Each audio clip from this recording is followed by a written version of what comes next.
Hi, Russell Cummings here. Just wanted to take you through one of the more powerful tools that you've got in our business toolkit. It's called a strategic SWOT. Now, SWOT stands for strengths, weaknesses, opportunities, and threats. And normally what you do with a SWOT analysis is you brainstorm a whole heap of strengths, strengths that aren't really strengths but all feel good stuff. We brainstorm about 100 weaknesses because we like to flagellate ourselves a bit and be a bit hard on ourselves. We normally come up with opportunities we can't possibly take advantage of, and then a whole heap of threats like alien abduction and other things that really aren't threats but could possibly be a threat maybe one day.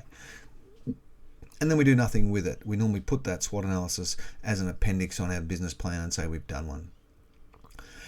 What we prefer to do is with SWOT is make it a bit more strategic. So what we do is say a couple of big changes.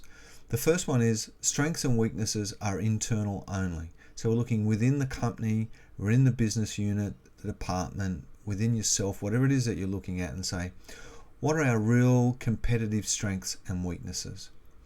So in terms of competitive strengths, one of the common ones I get all the time is, we've got a great team. And so, easily if you see the strengths on the example in front of you, we could have had, great team, good staff members, whatever. But what I find is that if I went to your competition and said to them, tell us about the quality of your team, they're not going to say they've got a lousy team. They're going to say they've got a good team as well. Now, what is it about your team that sets it apart? So in this case, I've said, the example is that our team, we have really good industry knowledge. Okay, so that's one of our strengths. So I want you to be quite strategic about them. Same with weaknesses. What are the real weaknesses? My rule of thumb is 7. Okay, any more than 7 strengths or weaknesses, and same with opportunities and threats. But any more than 7, and you're probably being a little bit easy or a bit too hard on yourself. Okay, so be really, really hard and objective and say, is that really a strength of ours? Is it a real strength or just a nice to know thing? Okay, so that's the first change. Strengths and weakness internal.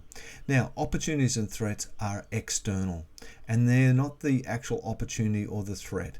They are the external factors that are acting upon our business that could give rise to an opportunity or a threat. So things like mobile internet, social media, various dietary trends, whole heap of things, the latest fads, all that sort of stuff. So the examples here I'll put down, mobile internet, wellness trends, the Asia Free Trade Agreements, low Australian dollars could give rise to opportunities for us. And some of the threats could also give rise to opportunities. So I'm not really concerned which box they go in as long as they get down. So think about what are the external factors acting on you. So don't write the opportunity down here. The opportunity is not to investigate exports into China.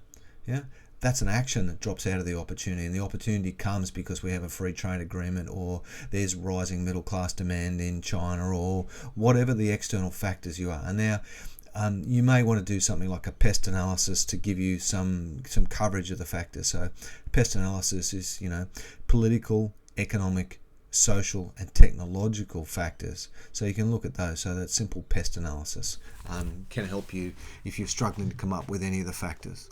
Once we've got the strengths, weaknesses, opportunities and threats, then quite simply we just sit down and say, okay, how do we leverage our strengths? Yeah, I'll take you through this in a bit more detail in just a second. So how do we maximize our strengths? How do we minimize our weaknesses? How do we take advantage of our opportunities? And what I want you to do is come up with action statements. So come up with action statements like leverage clients using social media, with social media, engage the team for more change, leverage off the health benefits of our regional location. So make them action statements. So they start with a doing word, okay? So make sure they start with a doing word or verb that gives you some sort of action.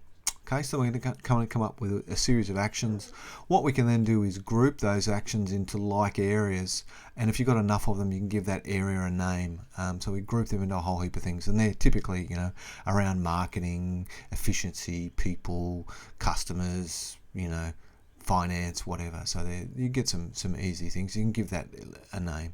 So just to recap, so the process is clearly define the entity under review and why we're doing it. So just be clear on what it is. So, if we're going to have strengths and weaknesses, make sure we're clear what it is. Make sure you've done some of the where things beforehand. So if you're doing it for your business, make sure you do your strategic SWOT, not at the start, because we want to have strengths relative to what. So if we want to grow our business to be $1 billion business, what are our strengths? They will be different if we want to grow it to $1 million business. Okay, so do your where first. So brainstorm your competitive SWOT factors. Be clear on what the rules are. Keep them as low as possible. Yeah, and then you develop those action statements. So you develop those action statements to maximize your strengths, minimize your weaknesses. How do we use our strengths to exploit opportunities? How do we use our strengths to overcome our threats? How do we protect ourselves where our weaknesses and threats combine? Okay. Now, there's only 4 boxes in that model. What I often do is just don't have the 4 boxes in the middle, just have one big box and just start listing all these things. Also, it doesn't really matter where things go. You don't have to be too particular about where they go as long as they get written down. Okay, it's a brainstorming exercise. Once we've done that, then we Pareto them or group them up into actions and Pareto them, pick the 20% that's going to work for us and create action plans around those. But the important thing is get those action statements. If you need to, group them up into like areas so you've got some commonality and you can see some flow between them, and then use the Pareto principle. Which 20% of these things, which 3 or 4 things, if we did them, would give us 80% of the outcome that we're looking for, and focus on those and develop some action plans around them. All right, just some quick tips. So be really strategic. So is this competitive? Is it a real strength? Is it a real weakness? So no more than 7 items in each category. Why 7? 5's too few, 10's too many, but just think about it. Make sure you ask yourself the hard questions. Write that. And remember, strengths and weaknesses are internal.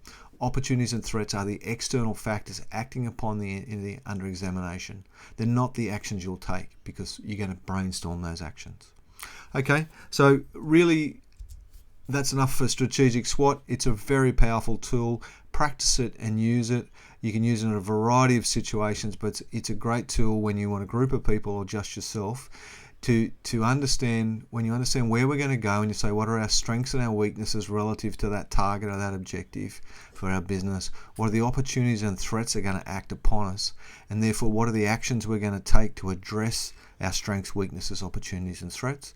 Very, very powerful. It's really the how step, the very powerful how step in the now, where, how model. Okay, any questions, please give me a call, flick me an email, and we can talk some more. Hope you have a great day. Thank you.